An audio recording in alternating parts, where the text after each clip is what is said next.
I didn't know much about you before this year, and then I suddenly became very aware of you, as the world did, because, as I said earlier, you were the #1 subject searched on Google ahead of Donald Trump. Yeah. I didn't think it was even possible. Yeah.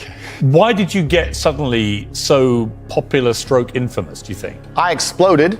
I certainly didn't do that with magic. I've been on the internet for a very long time.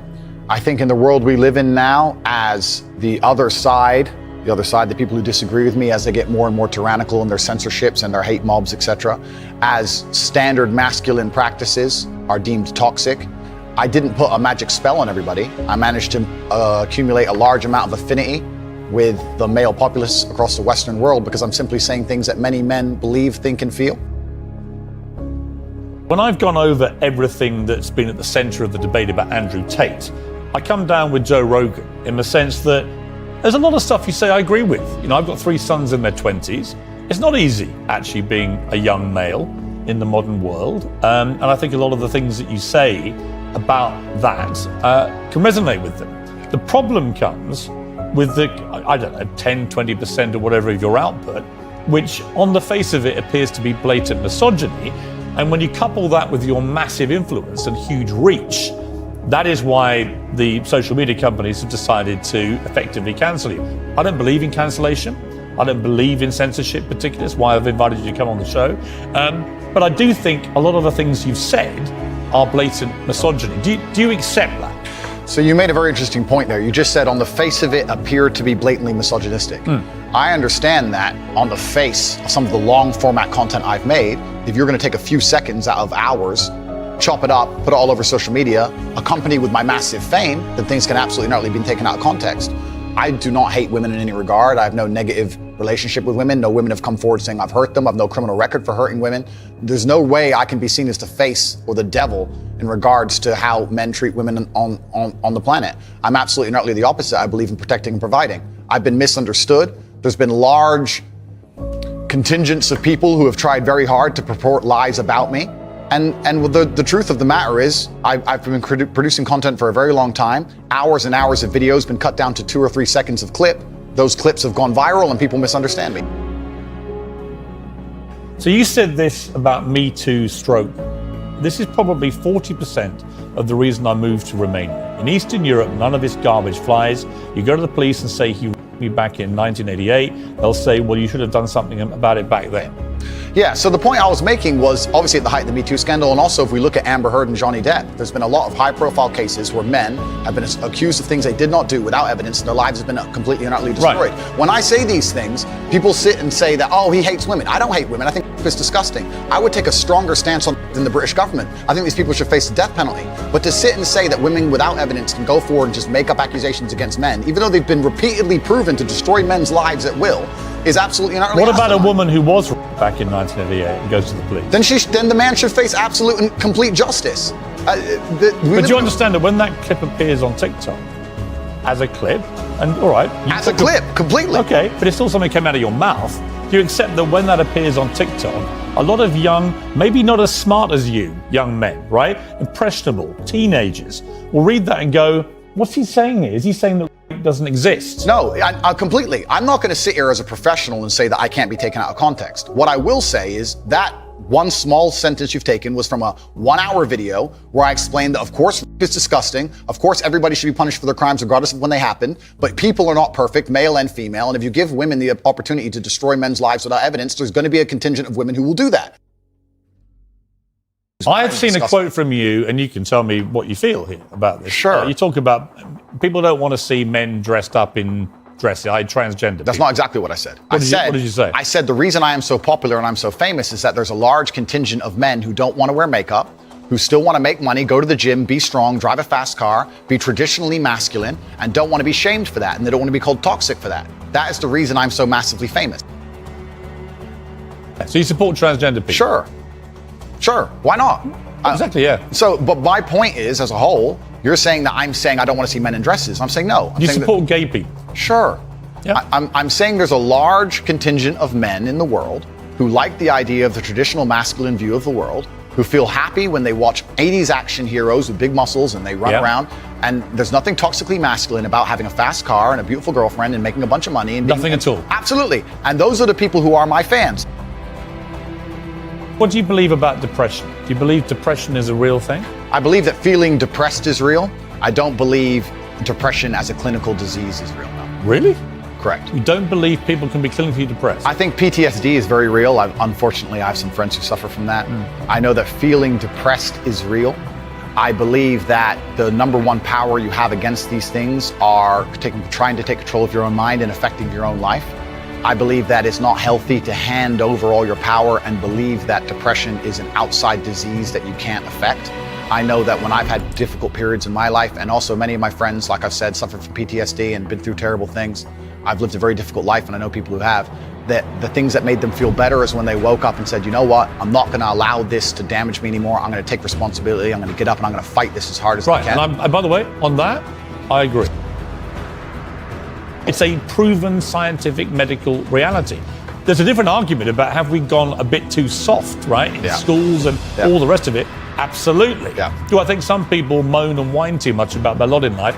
Definitely. Okay. Are we a victimhood society? 100%. Okay. Is there such a thing as clinical depression? Absolutely. And my argument is that if you actually bracket everybody who's not clinically depressed and doesn't have the genuine medical condition, then actually if millions of people are deemed to have depression, the ones who really need the help don't get it. Well, that's my point. Well, that I would agree with.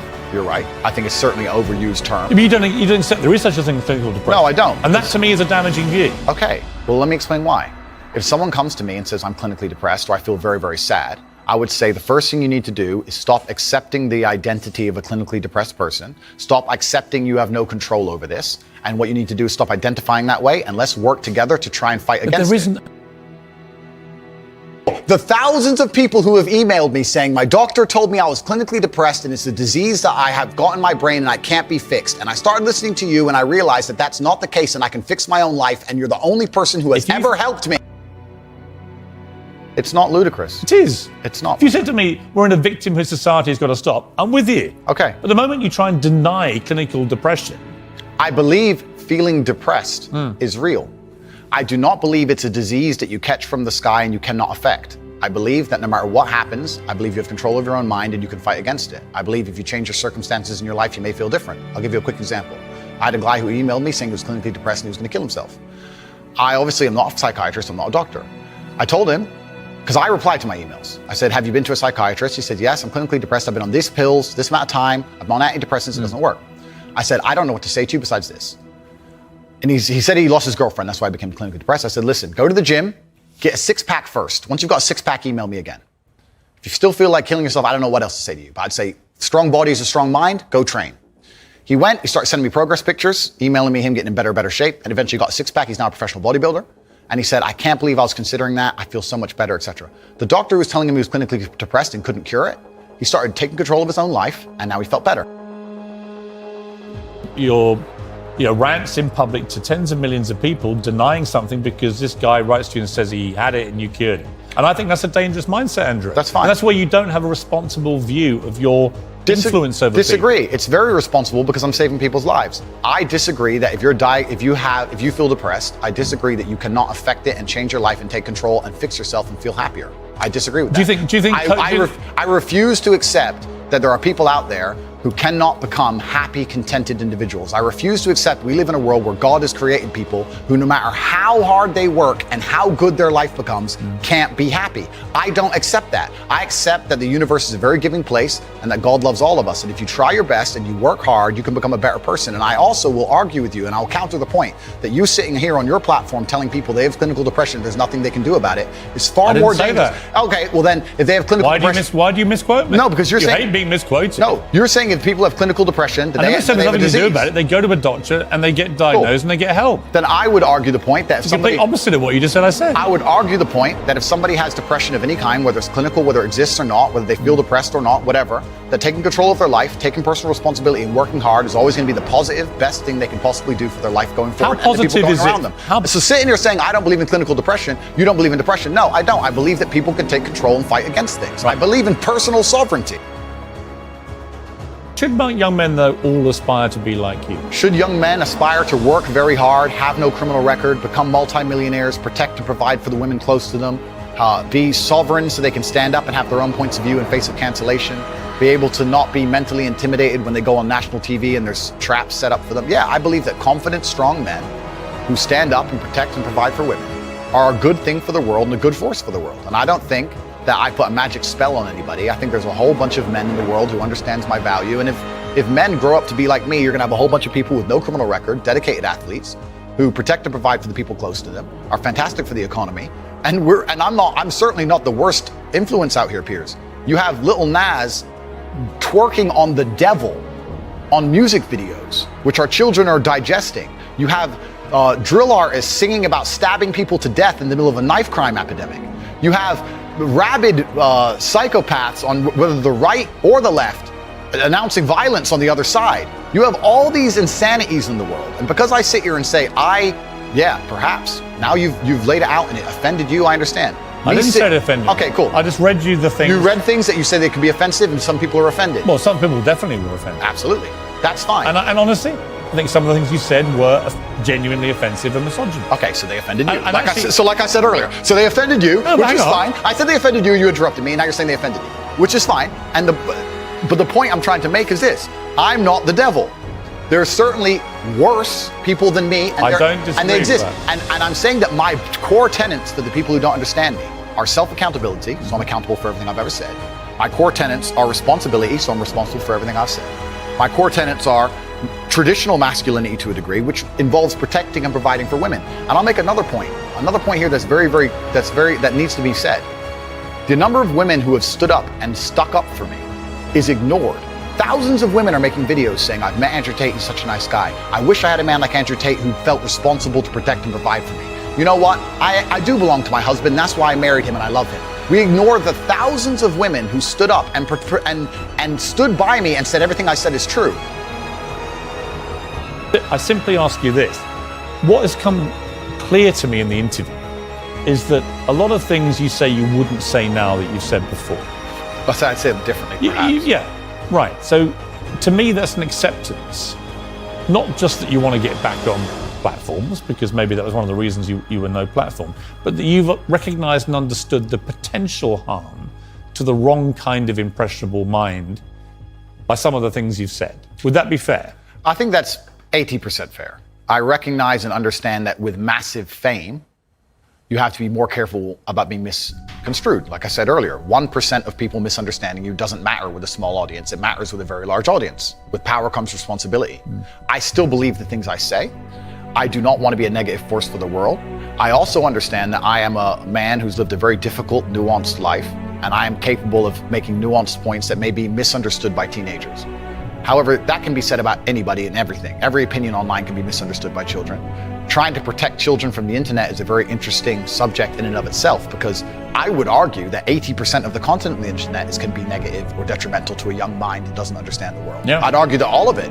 We just talked about music videos and dancing on the devil and all this stuff. All this stuff is dangerous. By the way, I think you make a very good point on that. So, a lot of these rap stars, the lyrics, the videos, I think far exceed anything that you've been accused of doing. Completely. Because in a lot of cases, some of them promote non-consensual activity with people, right? And I just think that crosses a line you have, as far as I've seen, you haven't crossed that line. No, I haven't, and this is the thing, and I've been vilified not because of the things I say, because much more extremist content already exists on the internet. I think the reason I've been attacked and vilified is because of the popularity, because I became so massively famous, not because of what I was actually saying. So as a professional, I analyze that and I understand that, okay, I'm massively famous now and certain things have been taken out of context. However, I still do believe I'm a force for good in the world, and I'm not going to sit here Have you changed though? It's not about changing. Well, it is. We're all involved in an evolution. How old are you now? 36. 36, right? I bet you're a different person to what you were when you were 26. Oh, that's and absolutely, 16, that's right? absolutely a So we all change. And Mike, you keep talking about being a good person. Yeah. I think if you're honest with yourself, that you can see why people found a lot of the stuff you've said problematic and misogynist. And I think you've recognized you wouldn't express yourself in that way again because you've understood that it's caused a lot of harm. And that's really what I wanted to get to today, was an acknowledgement by you that these things clearly were said in the wrong way, created the wrong impression if you didn't mean them the way you intended them, and can therefore have a malevolent influence when you have a huge following. Yeah, when you have a huge following, you certainly have to be a lot more careful about how you get certain points across. That's absolutely a fact.